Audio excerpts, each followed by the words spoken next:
من الشیطان الرجیم بسم اللہ الرحمن الرحیم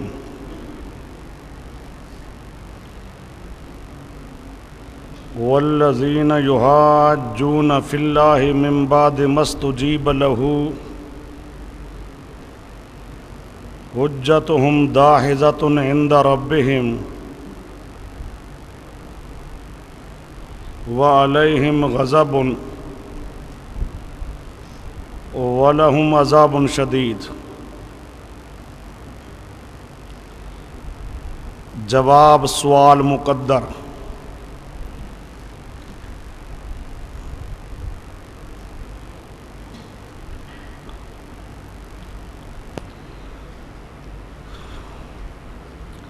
سورت کے دو دعوے ہیں، آپ کے سامنے یہ بات پیش کر دی گئی ہے۔ تمام پیغمبروں کی طرف اللہ پاک نے توحید کی وحی کی تھی۔ پہلا دعویٰ یہ ہے۔ دوسرا دعویٰ کہ توحید کے خلاف لکھا ہوا جہاں بھی ملتا ہے تو وہ باغیوں کا لکھا ہوا ہے۔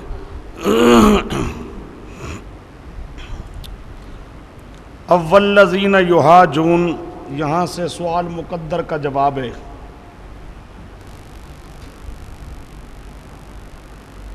سوال یہ ہے کہ باغیوں نے جب آسمانی کتاب کے اندر تحریف کر دی، اب محرف کتاب لوگوں کو ملی، محرف کتاب دیکھ کر توحید میں انہیں شک پڑ گیا۔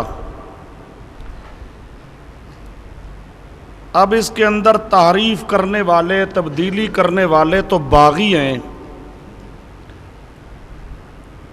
لیکن جن کو محرف کتاب ملی ہے، آیا وہ لوگ معذور ہوں گے یا نہیں؟ جرم تو کیا باغیوں نے، جن کو محرف کتاب ملی ہے انہوں نے تو جرم نہیں کیا۔ اب انہوں نے تو دیکھا کتاب کے اندر لکھا ہوا ہے، اب اگر انہوں نے کتاب کے لکھے ہوئے کو مان لیا تو سوال یہ ہے کہ یہ معذور سمجھے جائیں گے یا نہیں؟ اللہ پاک اس کا جواب دے رہا ہے کہ ان کو معذور نہیں سمجھا جائے گا۔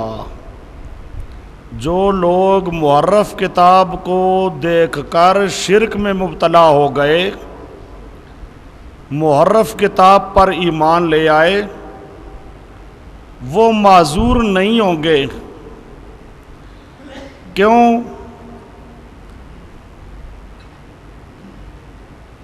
من بعد ما استجیب لہ، یہ اس کی علت اول ہے، اور اللہ الذی انزل علت دوم۔ دو علتیں اللہ پاک پیش کر رہا ہے کہ پچھلے لوگ جنہوں نے محرف کتاب کو مان لیا وہ معذور نہیں ہیں۔ پہلی علت یہ ہے کہ اہل کتاب کے بڑے بڑے علماء نے جب پیغام توحید کو مان لیا ہے تو اب ان کو ہی ماننا چاہیے، ان کو محرف کتاب کی طرف نہیں جانا چاہیے۔ پچھلے لوگ معذور نہیں ہیں۔ کیوں؟ جبکہ اہل کتاب کے بڑے بڑے علماء پیغام توحید کو سچا مان چکے ہیں اور محرف کتاب کو چھوڑ چکے ہیں، تو ان کو بھی چاہیے کہ یہ محرف کتاب کو چھوڑ کر پیغام توحید کو تسلیم کریں۔ اب اگر یہ محرف کتاب ہی کو قبول کرتے ہیں تو یہ لوگ معذور نہیں ہوں گے۔ دوسری علت اللہ یہ پیش کر رہا ہے کہ اب اللہ نے کتاب نازل کر دی ہے، جو حق مسئلہ بیان کرنے والی ہے، حق اور باطل کے بتانے میں میزان اور ترازو ہے۔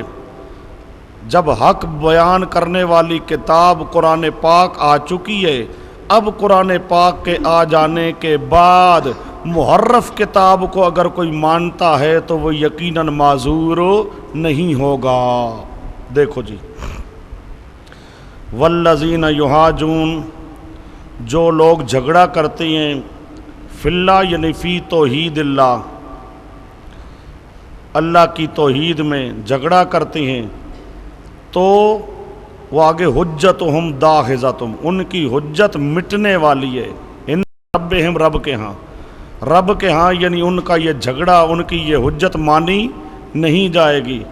من بعد مستجیب لہ، یہ پہلی علت ہے، بعد اس کے کہ قبول کر لیا گیا اس پیغام توحید کو، یہ حکم نامہ فدعوا اللہ مخلصین لہ الدین، جب کہ اس کو قبول کر لیا گیا، اہل کتاب علماء نے قبول کر لیا، اب ان کے قبول کر لینے کے بعد اگر یہ قبول نہیں کرتے تو یہ معذور نہیں ہوں گے۔ من بعد مستجیب لہ، قبول کر لیا، اس کے لیے سورۃ بنی اسرائیل کی آیت اور سورۃ شعراء کی اولم یکن لہم آیۃ ان یعلمہ علماء بنی اسرائیل، علماء بنی اسرائیل مان چکے ہیں، لہٰذا ان کو بھی اب یہ حکم نامہ ماننا چاہیے۔ اب اگر حکم نامہ نہیں مانیں گے، معرف کتاب کے پیچھے جائیں گے تو معذور نہیں ہوں گے۔ اسی طرح سورۃ بقرہ کی جو آیت ہے، الذین آتیناہم الکتاب یتلونہ حق تلاوتہ اولئک یؤمنون بہ، یہ سورۃ بقرہ کی آیت بھی بتاتی ہے کہ جب علماء اہل کتاب اس کو مان چکے ہیں تو اب ان کو بھی چاہیے کہ یہ مانیں، توحید کے اندر شک نہ کریں، محرف کتاب کو نہ مانیں۔ بات سمجھے؟ اب اگر معرف کتاب کو مانیں گے تو ان کا عذر قابل قبول نہیں ہوگا۔ یہیں پر تفسیر بیضاوی نے معنی کیا من بعد مستجیب لہ، من بعد ما استجاب لہ اہل الکتاب بان اقروا بنبوتہ، تفسیر بیضاوی، بعد اس کے کہ اہل کتاب نے یہ مسئلہ مان لیا ہے، انہوں نے پیغمبر کریم کے نبی ہونے کا اقرار کر لیا ہے، تو اب جو لوگ پیغمبر کریم کی نبوت کا اقرار نہیں کرتے اور توحید کا اقرار نہیں کرتے تو وہ لوگ معذور نہیں ہوں گے۔ حجتہم داحضۃ عند ربہم، ان کی حجت داحضۃ مٹ جانے والی ہے، ختم ہو جانے والی ہے، قابل قبول نہیں ہے رب کے ہاں۔ رب کے ہاں جیسے گوسالہ موسیٰ کی آواز والے غیر معذور ہیں۔ سامری نے کیا کیا؟ بچڑا بنا لیا، بچڑے میں آواز بھاں بھاں شروع ہو گئی۔ اب شرارت تو ساری کی سامری نے، اب جن لوگوں نے اس کی بھاں بھاں سن کے اس کو مان لیا، شرک کو کیا کر لیا؟ مان لیا اور اس کو معبود بنا لیا، وہ معذور نہیں ہے، مجرم ہے۔ وہ سمجھے؟ معذور نہیں ہے، مجرم ہے۔ اسی طرح یہ معرف کتاب کو ماننے والے بھی مجرم ہے، معذور نہیں ہے۔ یہاں حضرت صاحب فرمایا کرتے تھے جس طرح وہ سامری نے بچڑا تیار کیا، بھاں بھاں کی، یہ توحید کو چھوڑ کے ادھر چلے گئے، یہ معبود ہے جی، ھذا الہنا و الہ موسیٰ۔ فرماتے تھے اب اس حکم نامہ کے مقابل معرف کتابیں جہاں لکھی ہوئی ملتی ہیں، باغیوں کا لکھا ہوا جو ملتا ہے وہ باغیوں کا لکھا ہوا یوں سمجھو جیسے بچڑے کی بھاں بھاں ہے۔ یہ باغیوں کا لکھا ہوا، اس کو یوں سمجھو یہ کیا ہے؟ بچڑے کی بھاں بھاں ہے۔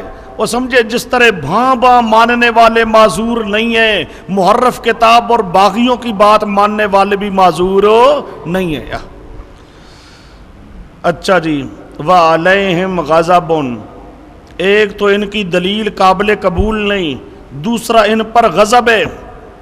اب بھی اگر توحید کو نہیں مانیں گے، جھگڑا کریں گے، باغیوں کے پیچھے جائیں گے، ان پر غضب ہوگا۔ وَلَهُمْ عَذَابٌ عَظِيمٌ، شدید ان کے لیے عذاب ہوگا سخت۔ آگے اللہ الذی، دوسری علت، اللہ نے نازل کر دی ہے کتاب بالحق، ساتھ حق کے، والمیزان، نازل کر دیا المیزان، یہ واو تفسیریہ ہے، نازل کر دی کتاب یعنی میزان، میزان ترازو ہے، حق اور باطل کو واضح کرنے والی کتاب ہے۔ اس کتاب نے حق کا مسئلہ واضح کر دیا۔ جب یہ کہ کتاب کہہ رہی ہے فد اللہ مخلصین لہ الدین، تو اب ماننا ضروری ہے۔ جو اس کو نہیں مانتا، باغیوں کے لکھے ہوئے کے پیچھے جاتا ہے، وہ مجرم ہوگا، معذور نہیں ہوگا۔ وما یدریکا، یہ تخفیف اخروی،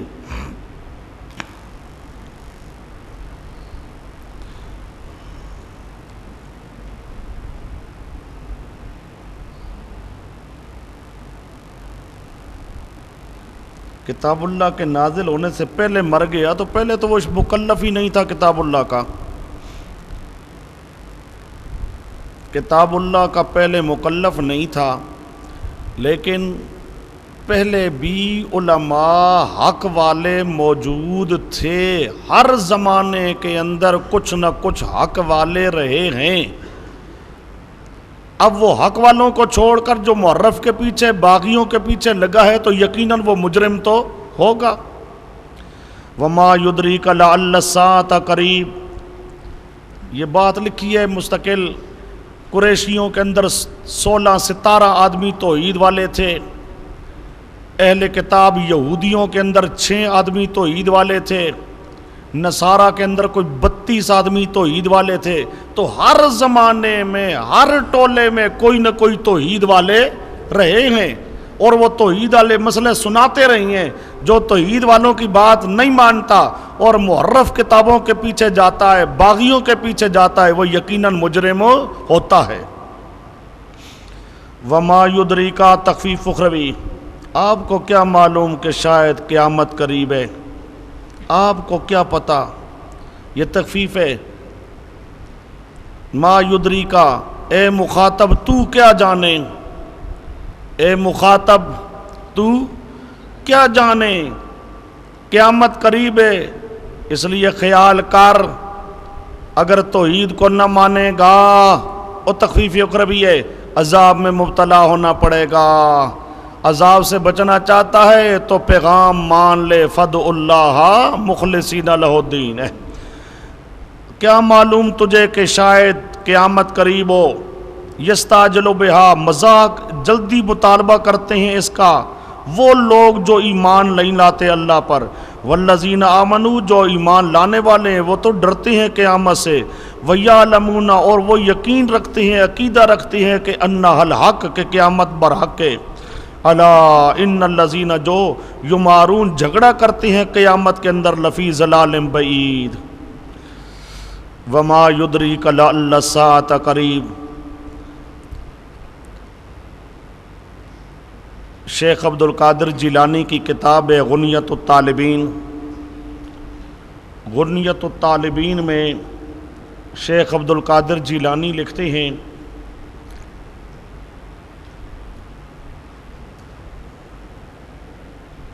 کہ قرآن پاک میں جہاں لفظ آئے وما یدریکا، یہ شیخ عبد القادر جیلانی کی بات ہے۔ وہ فرماتے ہیں کہ قرآن پاک میں جہاں آئے وما یدریکا، آپ کو کیا معلوم، تو یہ ما یدریکا جہاں آئے گا، اس کا مطلب یہ ہوتا ہے کہ اللہ نے اس چیز کا علم پیغمبر کریم کو بھی عطا نہیں کیا۔ جہاں پر ما یدریکا آ جائے تو وہاں مراد کیا ہوگا کہ اس چیز کا علم اللہ پاک نے اپنے پیغمبر کریم کو عطا نہیں کیا۔ چنانچہ وہ لکھتے ہیں وما فیہ وما یدری کا، جہاں آ جائے وما یدری کا فلم یدرے ہی، ادرا یدری بتانا، اللہ نے نہیں بتایا، ولم یتلے ہو علیہ، اور اللہ نے اطلاع نہیں دی، یعنی اللہ نے اس چیز کا علم عطا نہیں کیا۔ کقول اللہ وما یدریک لعل الساعۃ قریب، یہی آیت لکھی ہے انہوں نے، بات سمجھے؟ تو اب جہاں پر یہ ما یدریک آ گیا ہے، اس کا عطائی علم، وہ سمجھو شیخ عبد القادر کہتے ہیں اس کا علم اللہ نے پیغمبر کو عطائی طور پر بھی اللہ نے وہ علم عطا نہیں کیا۔ وما تبین لہ وقتہا، پیغمبر کریم کے لیے قیامت کا وقت ظاہر نہیں ہوا، اللہ نے بتایا نہیں، اور اللہ نے علم عطا کیا نہیں۔ غنیت الطالبین صفحہ 473۔ اللہ لطیف بعبادہ، دو دعوے ہیں پوری صورت کے اندر، آیتیں ہوں گی، کوئی ایک دعوے کے ساتھ متعلق، کوئی دوسرے دعوے کے ساتھ متعلق۔ اب یہ پھر آیت متعلق ہے پہلے دعوے کے ساتھ، اللہ لطیف بعبادہ۔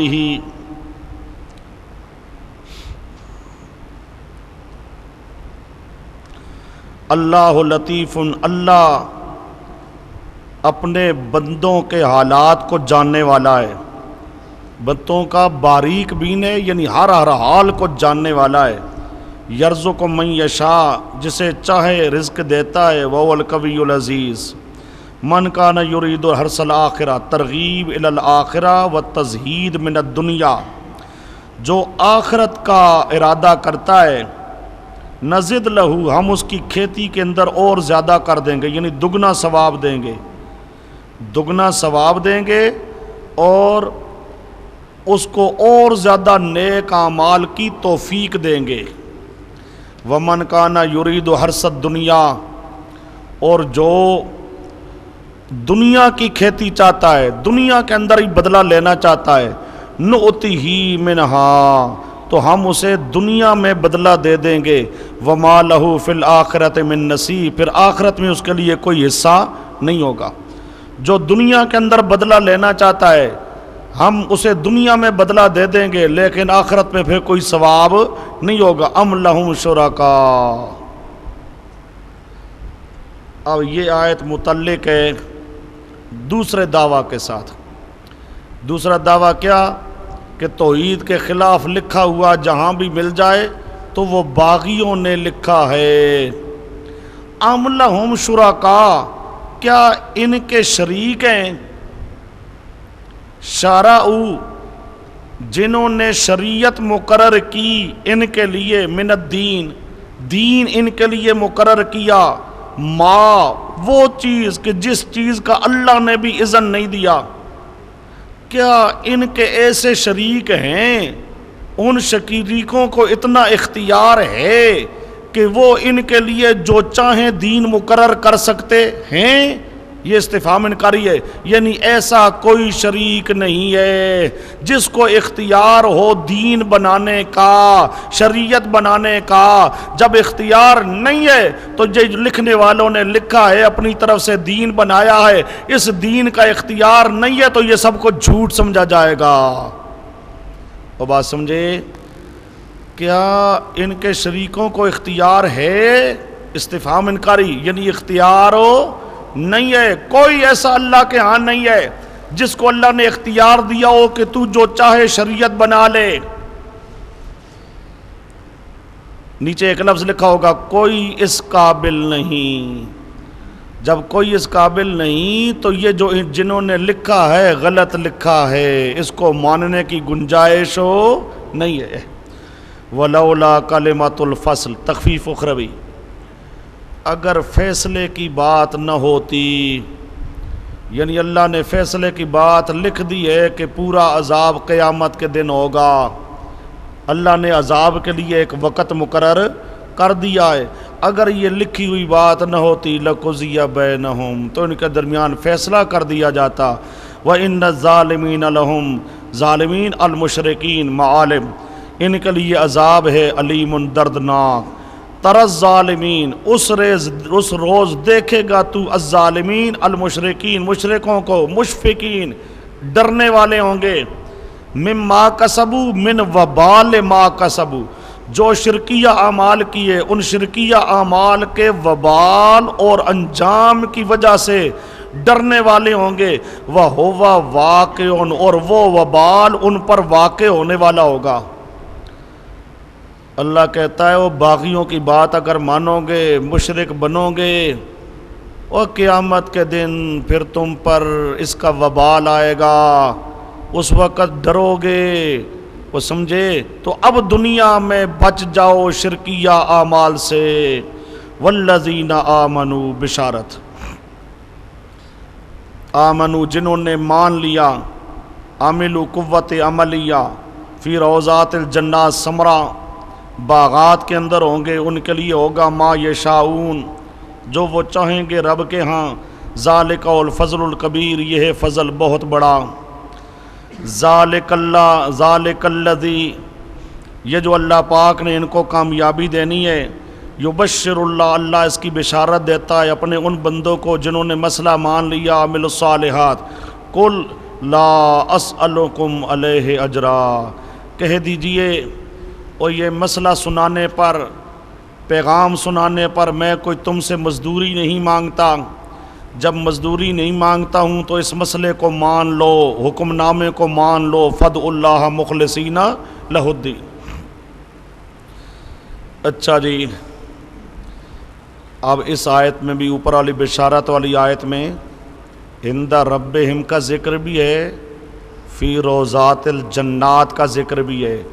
جنات ہوں گی ان کے لیے، جنات ہوں گی، اور انہی کے لیے آ رہا ہے ما یشاؤون عند ربہم، رب کے پاس جو چاہیں گے، رب کے پاس تے ہوں گے کہاں؟ جنت میں۔ عند ربہم کی تشریح یہ آیت بھی کرتی ہے کہ عند ربہم کا معنی ہوتا ہے جنت ہو، وہ سمجھے؟ عند ربہم کا معنی کیا ہوتا ہے؟ جنات ہو۔ کہہ دیجئے میں تو کوئی تم سے مزدوری نہیں مانگتا، الا المودۃ فی القربا، صرف اتنا سوال کرتا ہوں، اور کوئی سوال نہیں کرتا، پیسے دو، چندہ دو، مزدوری دو، صرف مودت فی القربا۔ سمجھو مودت فی القربا کیا ہے؟ ہم سب اولاد آدم ہیں، مومن بھی تھے، کافر بھی، سارے کیا ہیں؟ آدم علیہ السلام کی اولاد۔ سمجھو سب سے پہلا معنی اس آیت کا، جو آپ کے پاس لکھا ہے اس کو پڑھتے رہنا بعد میں، یہاں سمجھ لو بات کو، صرف وہ آپ کے پاس لکھا ہوا ہے سارا۔ المودت فی القربا، سب بنی آدم رشتہ دار ہیں، سب آدم علیہ السلام کی اولاد ہیں۔ اب یہ جو میری اور تمہاری رشتہ داری ہے، میری اور تمہاری کیا ہے؟ رشتہ داری ہے۔ تم بھی اولاد آدم، میں بھی اولاد آدم، اولاد آدم کا لحاظ کرتے ہوئے میں تمہیں پیغام سنا رہا ہوں، باقی کوئی چیز میں مطالبہ نہیں کرتا، صرف اتنا مطالبہ کرتا ہوں چونکہ تم بھی بنی آدم، میں بھی بنی آدم، اس بنی آدم اولاد آدم ہونے کا لحاظ کرو، مسئلہ توحید کا مان لو، بس یہ پہلا معنی۔ وہ بات سمجھے؟ المودۃ فی القربا، یہ مودت فی القربا سے مراد کیا ہے؟ کہ سب بنی آدم رشتہ دار ہیں۔ یہ جو بنی آدم کی رشتہ داری ہے اس لحاظ سے تبلیغ کرتا ہوں، تم میرے بھائی ہو، رشتہ دار ہو، مشرک بن کے تباہ نہ ہو جاؤ۔ مشرک بنو گے ہلاک ہو جاؤ گے، عذاب میں مبتلا ہو جاؤ گے۔ اس رشتہ داری کا لحاظ کرتے ہوئے تمہیں تبلیغ کر رہا ہوں، پہلا معنی۔ دوسرا معنی،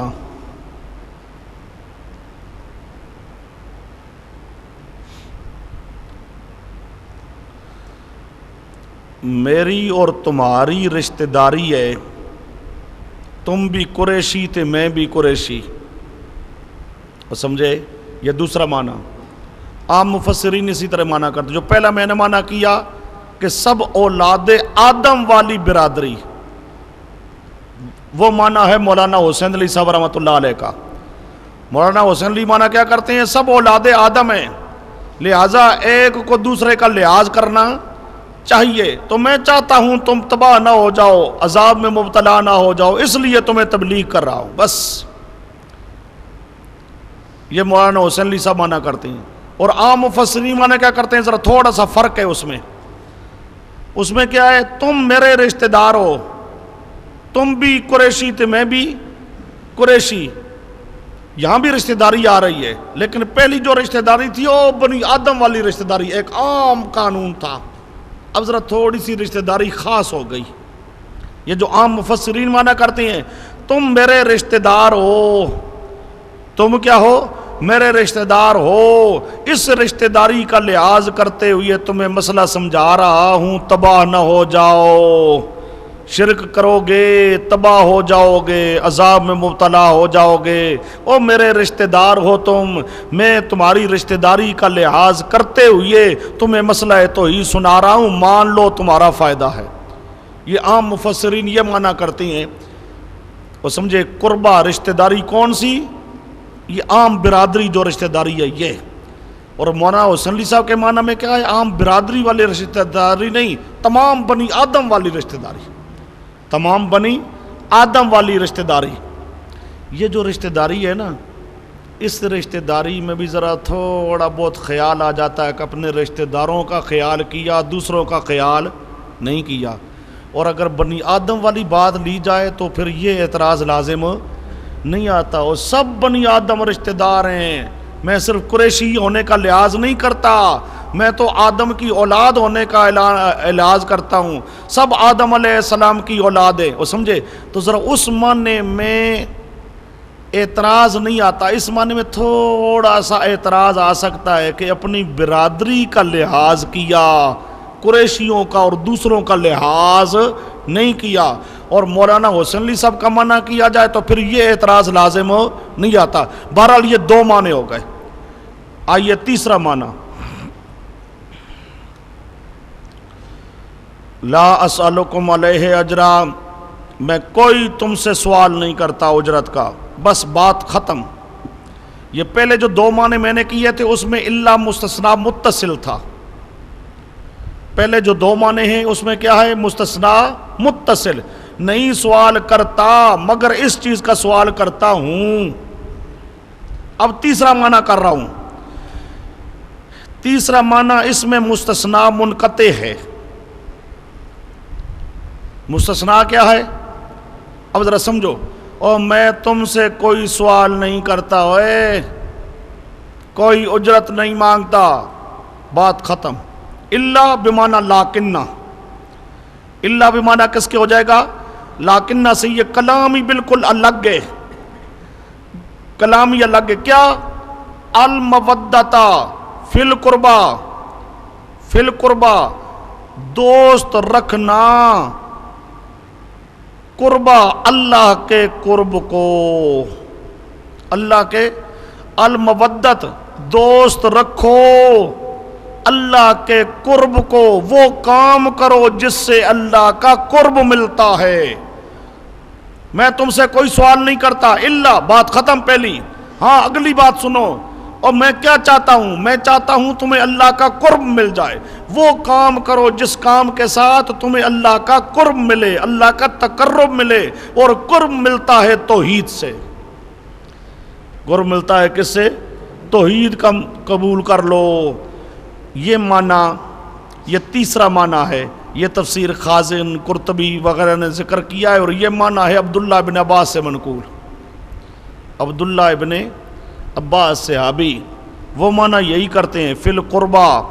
اب سمجھو اس میں گویا کہ یوں سمجھو، فی القربہ یعنی فی التقرب الی اللہ، المودت پسند کرو تم اللہ کے قرب کو، وہ کام کرو جس سے اللہ کا قرب ملتا ہے۔ اللہ کا قرب ملتا ہے توحید سے، اس لیے فد اللہ کا دعویٰ مان لو، اللہ کا قرب حاصل کرو۔ چوتھا معنی، چوتھا معنی المودۃ فی القربہ، میں تم سے کوئی سوال نہیں کرتا مگر اتنا سوال کرتا ہوں کہ یار کم از کم میرے رشتہ داروں کا لحاظ کرو، میرے رشتہ داروں کو کچھ نہ کہو۔ میں اور کوئی سوال نہیں کرتا مگر سوال کرتا ہوں فی القربہ، مودت فی القربہ اہل قرابت، قربہ سے مراد اہل، میرے جو رشتہ دار ہیں میرے رشتہ داروں کا لحاظ کیا کرو بس۔ وہ سمجھو وہ جمہور مفسرین کا جو معنی ہے وہ اور ہے، تم میرے قریشی بھائیو وہ اور معنی ہے، تم میرے قریشی بھائیو میں نہیں چاہتا کہ تم تباہ ہو جاؤ اس لیے تمہیں مسئلہ سنا رہا ہوں، وہ مسئلہ اور ہے۔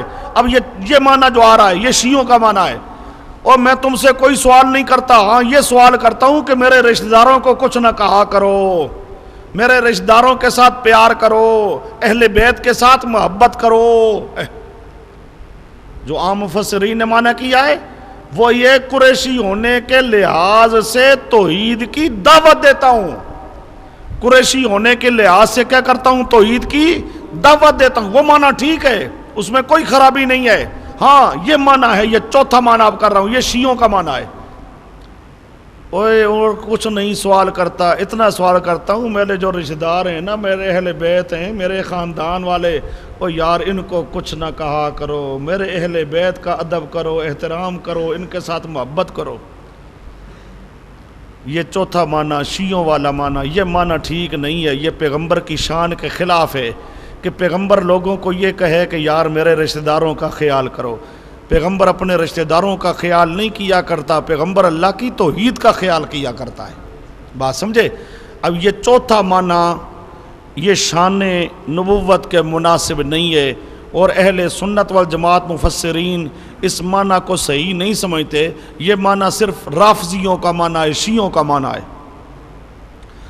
چلو جی، وَمَنْ يَقْتَرِفْ، جس نے کیا حسنا، یقترف کرنا کمانا، یکسب یکترف یکسب جس نے کمائی کی، حسنا کی، نزد لہو فیہا حسنا، ہم اس کو زیادہ ثواب دیں گے، ان اللہ غفور، کیونکہ اللہ تعالیٰ بخشنے والا ہے خطاؤں کو، شکور قدر کرنے والا ہے نیکی کی۔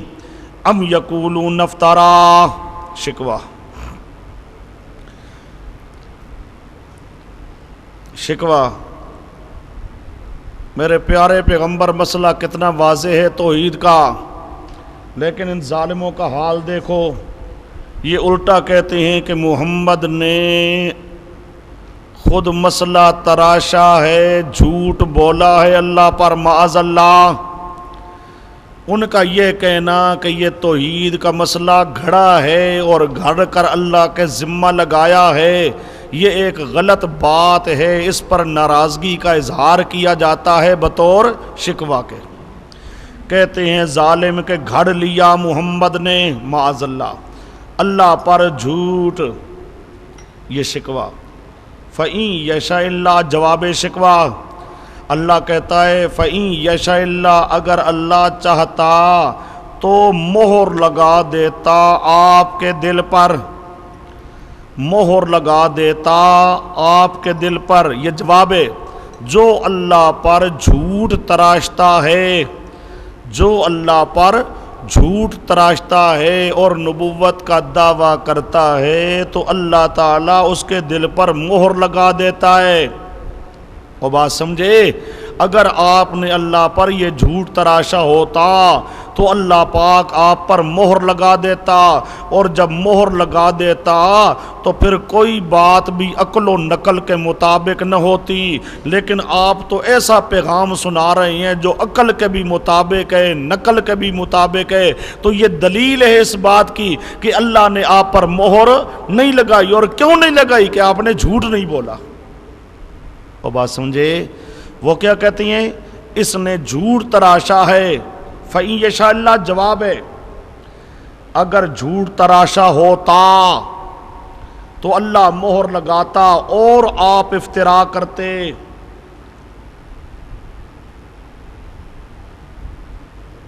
اگر اللہ چاہتا تو اللہ آپ کے دل پر مہر لگا دیتا اور آپ افترا کرتے، یعنی جھوٹ بولتے اس طرح، تو کلام مطابق عقل و نقل صادر نہ ہوتا۔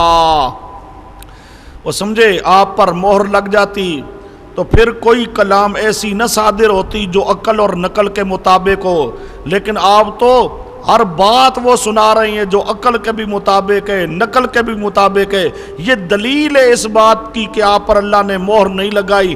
کیوں نہیں مہر لگائی؟ کہ آپ نے اللہ پر کوئی جھوٹ باندھا نہیں ہے۔ یہ جواب شکوہ ہو گیا، بات ختم۔ یہ یمح اللہ آگے جملہ مستانفہ ہے۔ یہ یمح اللہ اس کا عطف یختم پر نہیں ہے، سمجھو، یختم پر عطف نہیں ہے یمحو کا۔ یوں سمجھو کہ یختم مجزوم ہے تو یمحو میں حرف علت حذف ہے، یہ بھی مجزوم ہے۔ نہیں، مجزوم نہیں ہے، جملہ یہ علیحدہ ہے، اس کا یختم پر عطف نہیں ہے۔ یمحو یہ مرفوع ہے، سمجھو، یمحو مرفوع ہے، واو گری ہے بوجہ التقاء سکنین کے، اللہ کے ساتھ ملایا یمحو، یمحو کو ملاؤ لفظ اللہ کے ساتھ تو کیا بن جائے گا؟ یمح اللہ۔ تو یہ مجزوم نہیں ہے، جزم نہیں ہے، یہاں پر یہ کیا ہے؟ مرفوع ہے، یمحو یدعو کی طرح۔ باقی واو لکھی کیوں نہیں گئی؟ تو قرآن پاک میں جس طرح مصحف عثمانی لکھا آ رہا ہے پرانے زمانے سے، اسی طرح یہاں لکھا گیا ہے۔ بس اوپر جیسے ید الانسان، ید ال میں ید او، حالانکہ ید او ہے، اسی طرح سند الزبانیہ، سند او کو لکھا جاتا ہے سند او۔ تو جو حضرت عثمان کے زمانے میں کتابت ہوئی تھی، جس طرح لکھی گئی اسی طرح لکھی جا رہی ہے۔ چونکہ مصحف عثمانی کے اندر بھی واو نہیں لکھی گئی تھی تو یہاں بھی واو نہیں لکھی گئی ہے۔ باقی یہ نہیں ہے کہ اس کا عطف کوئی یختم پر ہے، بلکہ یہ جملہ مستانفہ ہے، یہ الگ جملہ ہے، سمجھو۔ یمح اللہ الباطل، اللہ باطل کو مٹاتا ہے اور اللہ حق کو ثابت کرتا ہے۔ اللہ باطل کو مٹاتا ہے۔ اور تم باطل ہو، مشرک ہو، تم باطل ہو، میرے پیغمبر کا مقابلہ کرو گے اللہ تمہیں مٹائے گا۔ اور اللہ تعالی حق کو ثابت کرتا ہے اپنی کلمات کے ساتھ۔ انہ علیم بذات الصدور، وہ سینوں کے رازوں کو بھی جاننے والا ہے، سینے کے رازوں کو بھی جانتا ہے، شبہات کو جانتا ہے اور دور کرتا ہے۔ جب جانتا ہے دور کرتا ہے، اس طرح اللہ پاک جب تم مقابلہ کرو گے تو تم مقابلہ نہیں کر سکو گے۔ وَهُوَ الَّذِي يَقْبَلُ التَّوْبَةَ، یہ پھر آ رہا ہے متعلق بدعوی اول۔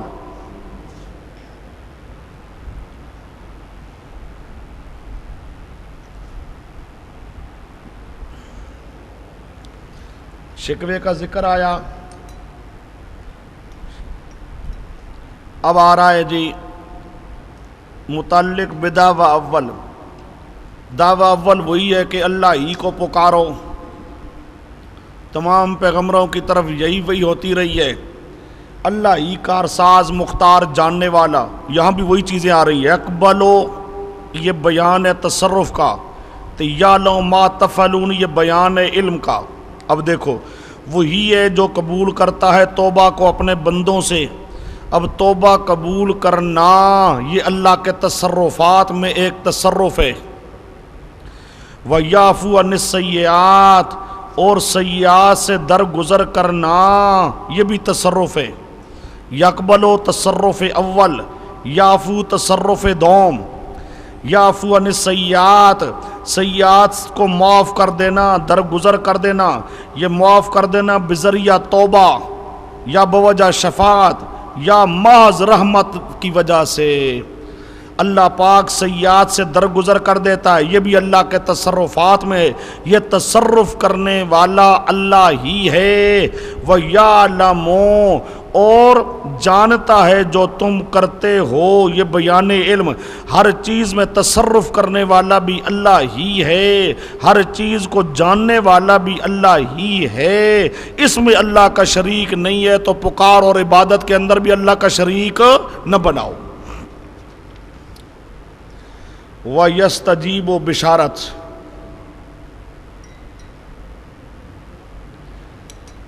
اللہ قبول کرتا ہے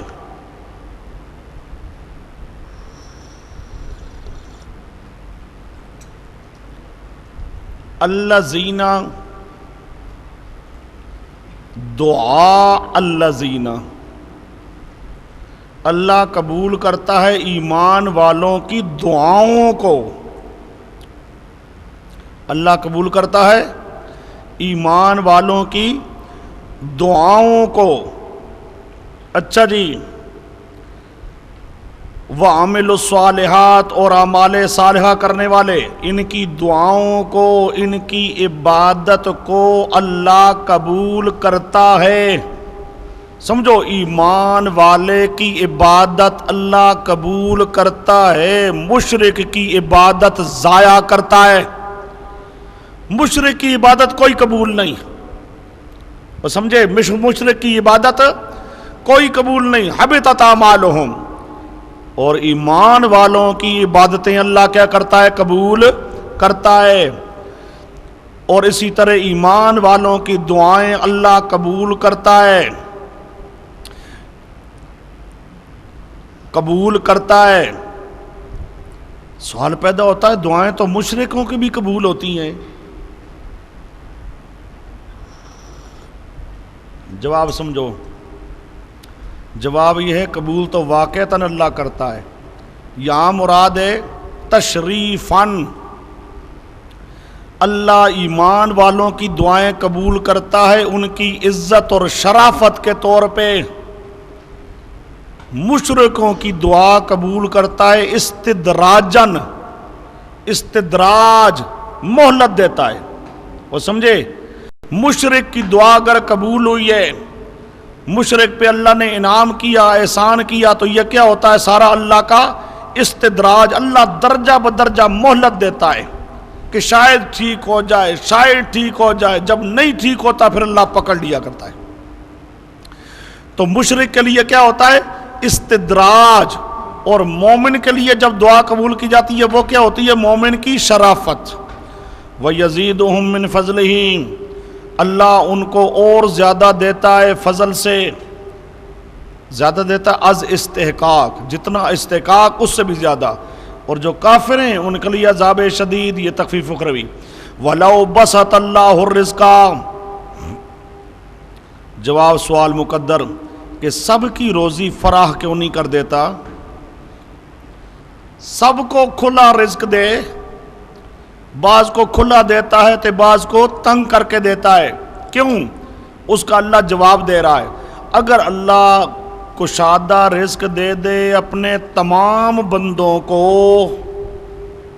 کشادہ رزق دے دے تمام بندوں کو, تو لَبَغَوْا فِی الْأَرْضِ, تو وہ زمین کے اندر باغی بن جائیں, زمین کے اندر باغی بن جائیں. اللہ سب بندوں کو کشادہ رزق دے دے تو وہ زمین میں بغاؤ باغی بن جائیں. بغاؤ کے اوپر ایک لفظ ہوگا بالعموم, بالعموم. یہ ایک سوال کا جواب ہے. سوال یہ ہوتا ہے کہ انبیاء ایسے ہیں کہ اللہ اگر رزق دے دے کشادہ بھی تو وہ بغاوت نہیں کرتے, بغاوت نہیں کرتے. تو یہ کہنا کہ بغاوت کریں گے یہ درست نہیں ہے. جواب یہ ہے کہ بغاو سے مراد بالعموم ہے. انبیاء اگر بغاوت نہیں کریں گے تو وہ خصوص ہے, الگ بات ہے. یہاں جو اللہ پاک اعلان کر رہا ہے یہ عمومی طور پہ یہ ہے کہ اگر اللہ پاک تمام کو کشادہ رزق دے دے تو وہ کیا بن جاتی ہیں؟ باغی بن جاتی ہیں. عمومی بات یہی ہے. باقی انبیاء بغاوت نہیں کرتے, یقیناً نہیں کرتے, وہ مخصوص ہے. وَلَٰكِن يُنَزِّلُ، چلو کشادہ نہیں کرتا، بند کر دے جا، اللہ کہتا ہے لیکن بند بھی نہیں کرتا. وَلَٰكِن يُنَزِّلُ بِقَدَرٍ، لیکن اللہ نازل کرتا ہے ایک اندازے سے، ما یشاء، جتنا چاہتا ہے.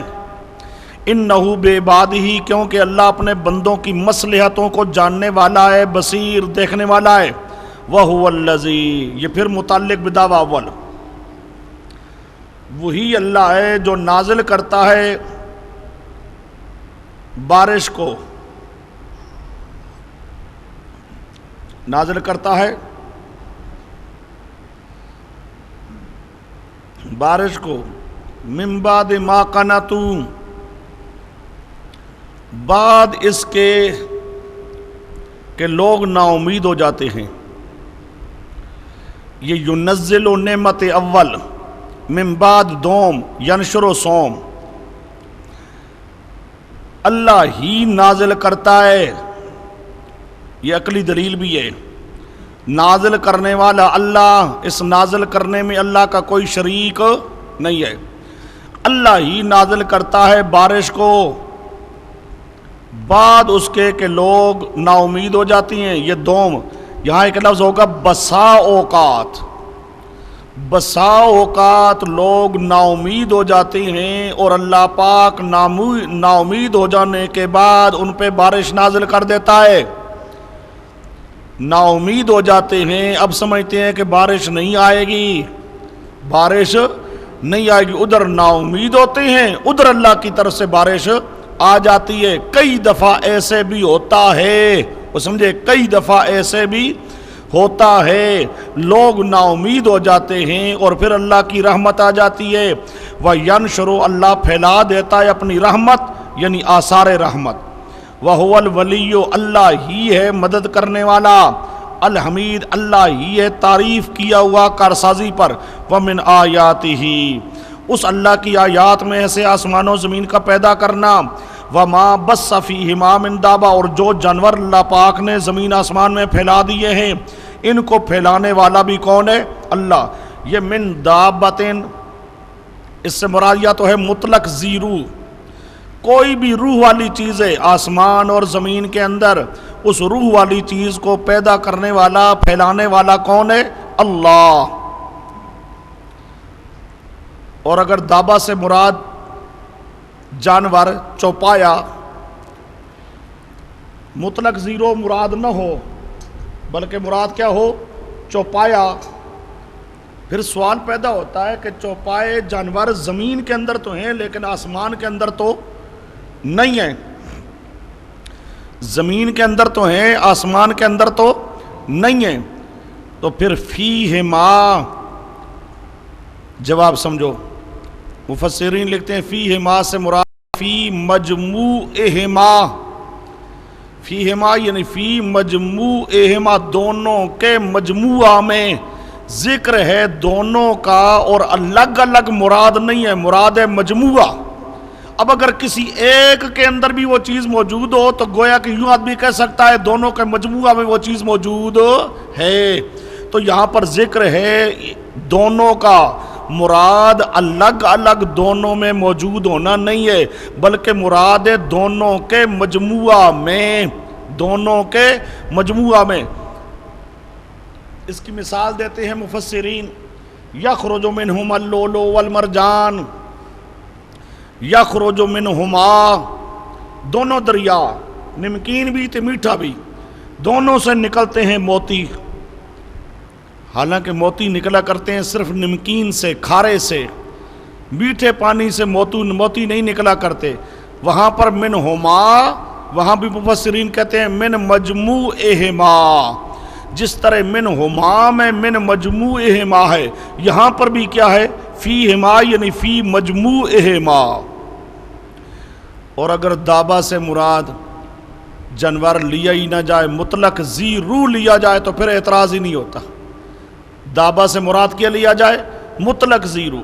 وَهُوَ عَلَىٰ جَمْعِهِمْ، اللہ ان کا جمع کرنے پر اذا شاء، جب چاہے گا جمع کرنے پر قادر ہے.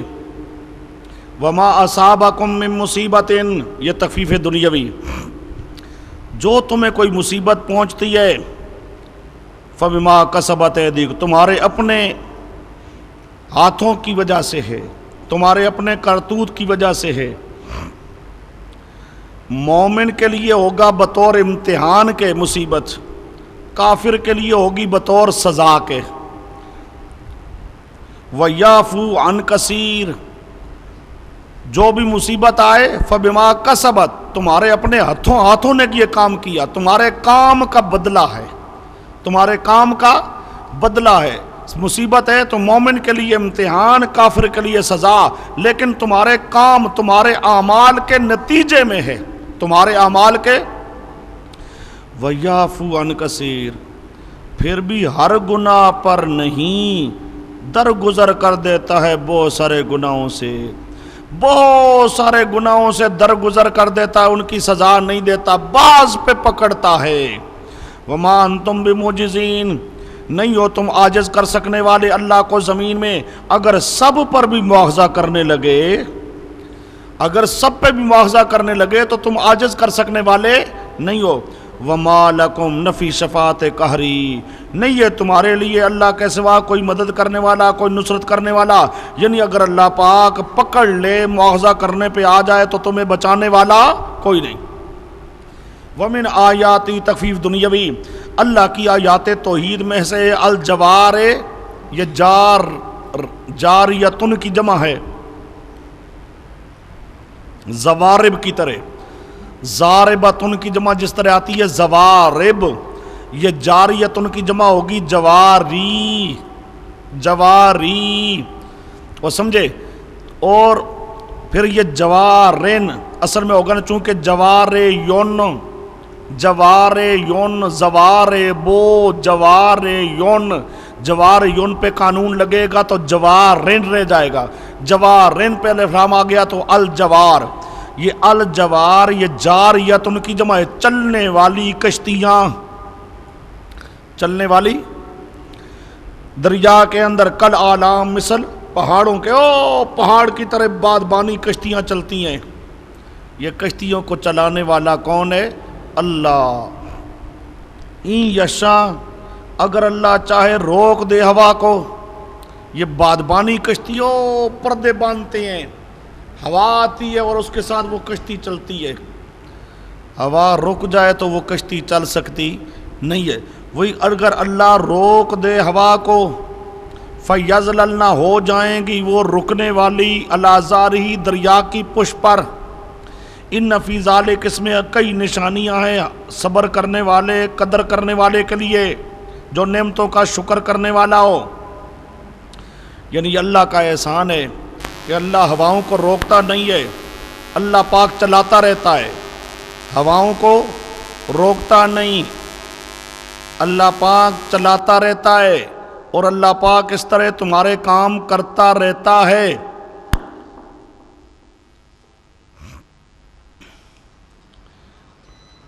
او یوبکہن، سمجھو ذرا بات کو، ان یشا یسکن، اگر چاہے اللہ ہوا کو روک دے، ہوا کو روک دے، پھر وہ رکی ہوئی رہ جائیں گی۔ آگے او یوبک،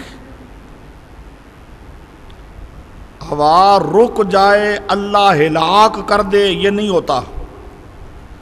یوبک اس سے پہلے عبارت معذوف ہے، ان یشا، ان یشا یاسفہا، سمجھو یہ اگلی عبارت پوری بناؤ ذرا، ان یشا یاسفہا، اگر اللہ چاہے تند و تیز چلا دے، یسکن کے مقابل آئے گا، ذرا سمجھو، پہلے تھا ہوا کو روک دے، اب بعد میں کیا ہے؟ یوبک، یوبک سمجھو، یوبک سے پہلے اصل عبارت معذوف ہے، ان یشا یاسفہا، اگر چاہے تند و تیز چلا دے، جب تند و تیز چلا دے گا تو یوبک ہونا ہلاک کر دے گا۔ یسکن، ہوا کو روک لے، ہوا کو روک لے تو نتیجہ کیا نکلتا ہے؟ کشتی رک جاتی ہے، ہوا کو روک دے تو کشتی رک جاتی ہے، ہلاک نہیں ہوتی، اس لیے یوبک اس کے تحت نہیں آ سکتا، اس لیے عبارت یہاں معذوف ہے، این یشا یسکن تو این یشا یاسف، این یشا یا آصف یاسف، وہ سمجھے، یاسف تند و تیز چلا دینا، یا یرسلہا آصفتن، چاہے تو چلا دے تند و تیز، جب تند و تیز چلائے گا پھر یوبکہنہ کیا کر دے گا، ہلاک کر دے گا، بما کسبوا ویعفو عن کثیر، یعفو یہ اس کے تحت آئے گا، اگر چاہے تیز چلا دے ہلاک کر دے، ویعفو یا کیا کر دے، درگزر کر دے، کیا کر دے، درگزر کر دے بہت ساروں سے، وَيَعْلَمَ الَّذِينَ وَيَعْلَمَ اس سے پہلے معذوف ہے، لِيَنْتَقِمَ مِنْهُمْ وَيَعْلَمَ لِيَنْتَقِمَ مِنْهُمْ، اللہ ایسا کیوں کرتا ہے، ان سے بدلہ لیتا ہے، وَيَعْلَمَ الَّذِينَ اور جان لیتے ہیں وہ لوگ جو جدال کرتے ہیں، یعنی ظاہر کر دیتا ہے ان کو، جو جدال کرنے والے ہیں ان کو علم، یعنی ان کو ظہور، علم ظہور اللہ ظاہر کر دیتا ہے، وَيَعْلَمَ سمجھو اس کا معطوف علیہ معذوف ہے، لِيَنْتَقِمَ وَيَعْلَمَ یا لِيُظْهِرَ عظیم قدرتہ وَيَعْلَمَ لِيُظْهِرَ کشتی کو چاہے روک دے، ہوا روک دے، کشتی روک دے، ہوا تیز چلا دے، ان کو تباہ کر دے، اے لِيُظْهِرَ کیوں ایسا کرتا ہے، تاکہ اپنی قدرتیں ظاہر کرتا ہے، اور ظاہر کرتا ہے جدال کرنے والوں کو، اور ظاہر کرتا ہے جدال کرنے والوں کو، سمجھے، عبارت صحیح پوری بنا لو،